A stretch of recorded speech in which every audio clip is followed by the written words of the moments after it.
Hey, it's Mike here. Today we're going to work on running our electric fence underground where we have a gate. So we've got electric fence coming in down that fence line there and then stopping.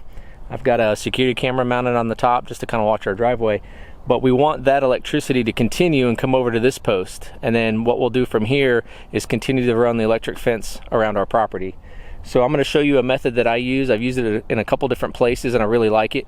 That really protects this wire that goes underground. It is insulated, but we put it inside of a 3/4 inch polyethylene water pipe just to give it some added protection. We've got a lot of heavy trucks that come in and out here delivering wood chips, and we want to make sure that line is protected. So I'm going to get digging on this trench and then I'll show you how we put the line underground.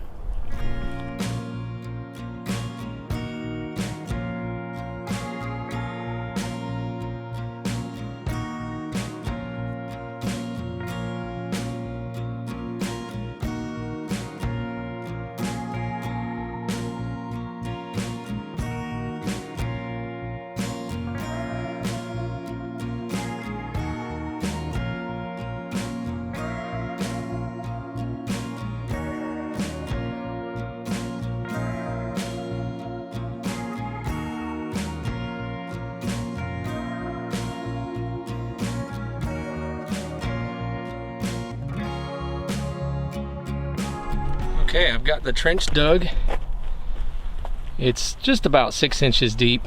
It's a little shallower on this end. We're actually going to bring some fill dirt and put it right here where we have our gate. There's kind of a gap right here. This is a low spot.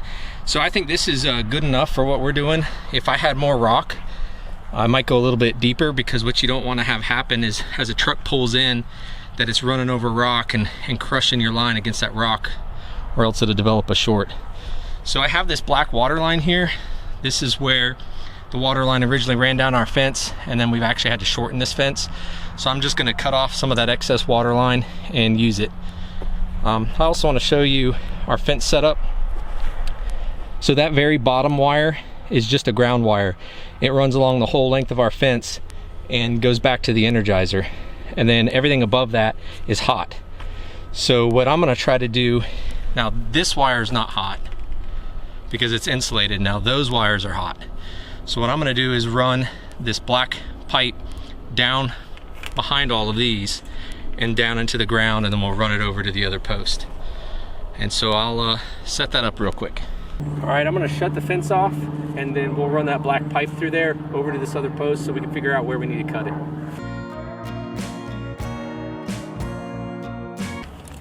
All right, we don't need this fitting on here anymore. So we're just going to cut it off right about there.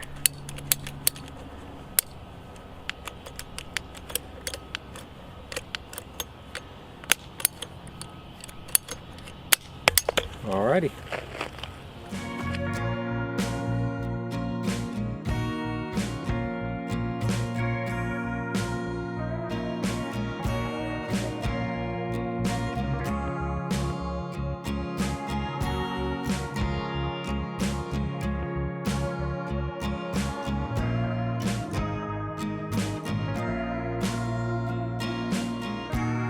Okay, let me just show you some tools of the trade. So we've got these Nipix wire cutters. These are by far the best wire cutters I've ever had. They just do an awesome job at cutting really any metal wire. I've got a container here and a spoon for the epoxy, and what we're going to do is we're going to mix this epoxy in this container, and then I'll show you here in a little bit. We're going to pour that epoxy down into the tube to kind of waterproof the end of it, and that's just to help, you know, water intrusion. If it gets in and something breaks that water line and then breaks the wire, it's not shorting as easily. I mean, it's overkill, but it works. This is actually the underground wire.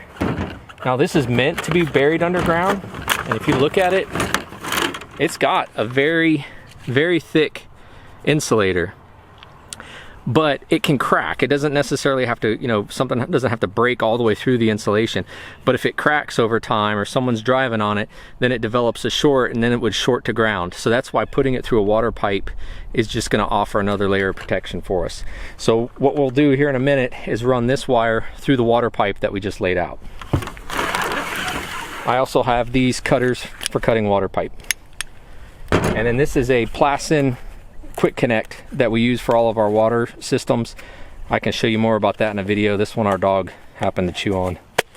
And then we've got a plastic bag, which we'll use this here in a little bit to stuff down into the water pipe, just so that there's some kind of base for this epoxy to sit on and not just drain all the way through the pipe. Of course, my magnificent table here. Okay, this fence is off right now. If it wasn't, we all would know. And so what I'm gonna do now is just feed this wire down through this water pipe.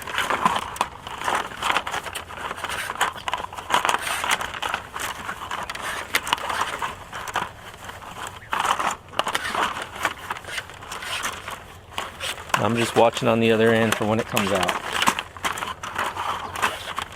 It'll be a while.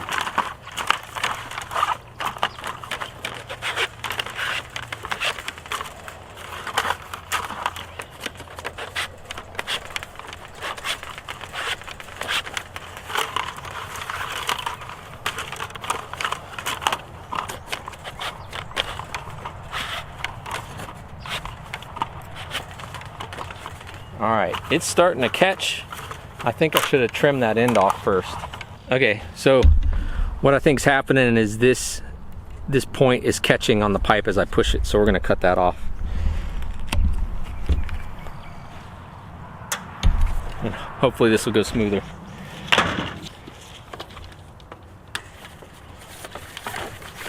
Yeah, it's a lot easier.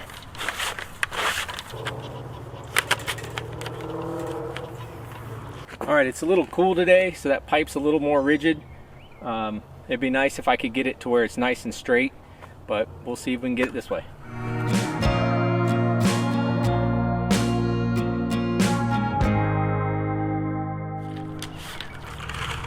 Much easier. Lay it out straight, then put it in.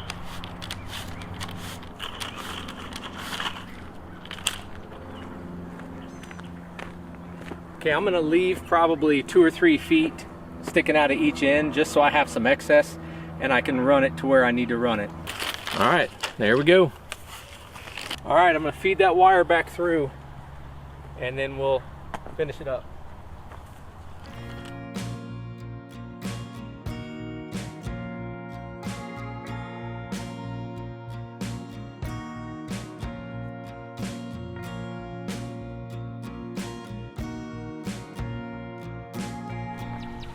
Now, I could have cut this pipe down off at the bottom, and I've done that before, but I didn't like the strain that it was kind of putting on that wire, and so I decided to leave it longer this time. And then what we're probably gonna do is we'll either connect this directly to one of these hot lines, or we may put a cutout switch right here and route it to the cutout switch, and then that way we can turn off the rest of the farm. But it's rare that I think we would need to do that. I've got a remote way to turn it on and off, so I don't like using cutoff switches. And I don't like leaving cutoff switches off, because then when the grass grows up and you turn on the fence, then it takes a while to burn through all the grass before it really energizes the fence well. So I like leaving the fence on all the time unless I'm actively working on it.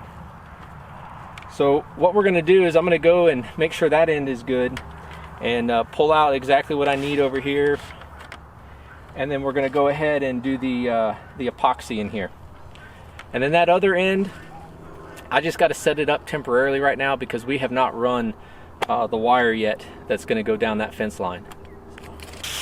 All right, so I just got a plastic grocery bag, so I'm going to just tear it in two. And then what I want to do is kind of stuff it in here in a way, and probably could use even less. I'm going to stuff this in here on one side of it and stuff this other piece kind of on the other side. Just trying to get this thing to where it's centered within the pipe, just so it's not rubbing or anything.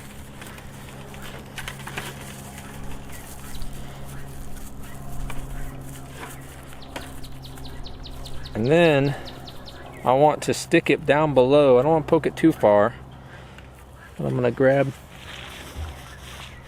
spoon. Grab my spoon and I'm just gonna put it in there about to there.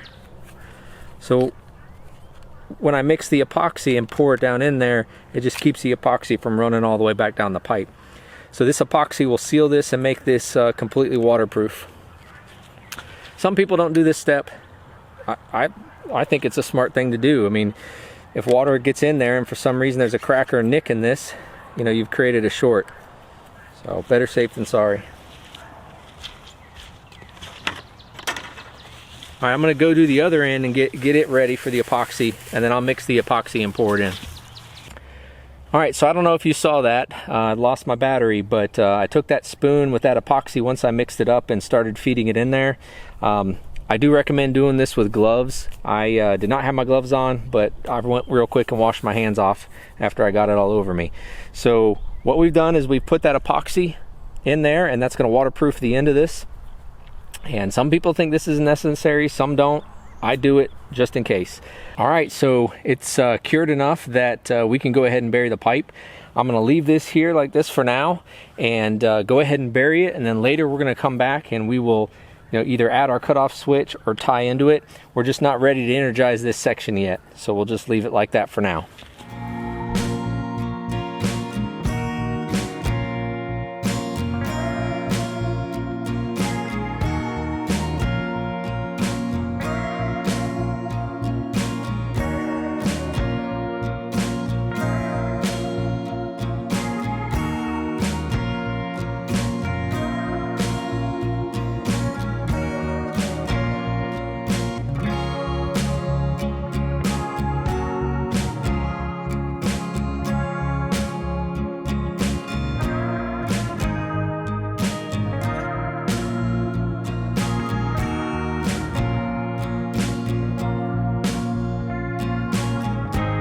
I hope you've learned something from this. If you have any questions or comments, please, put them down in the comment section below, and like and subscribe if you want to see more. See you later.